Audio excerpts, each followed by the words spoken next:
जी मेरे वीरो भैन है साढ़े बेजबान है गूंगी है निक्के निक्के बच्चे से ते किसे लोगों के करके इधर जंगल में डेरा जहा उत्थे बैठी है ते बच्चों ने कर तेरा मेरा करके बच्चों का रोदी अपने बच्चों खुआ रही है तो एक बच्चा एक वडेरा है थोड़ा जहा तकरीबन कोई 12 साल का उन्हें गई उधर छड्डन उत्थे पंचर वाली दुकान से जाच खाने वास्ते उन्हें आख्या चलो असं पै गूंगे की जाच सिखाइए तो तां पै गूंगे की पै जबान ही नहीं आनी तो जाच नहीं सीख सकता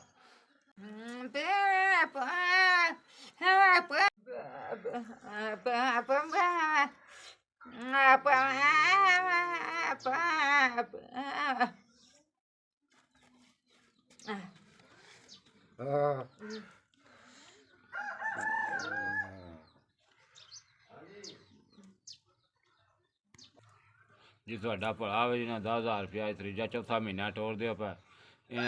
सारे औलाद जी भी बेदबान है मियाँ की अगर नज़र भी कोई नहीं तो आप भी बेदबान है मेहरबानी थोड़ी।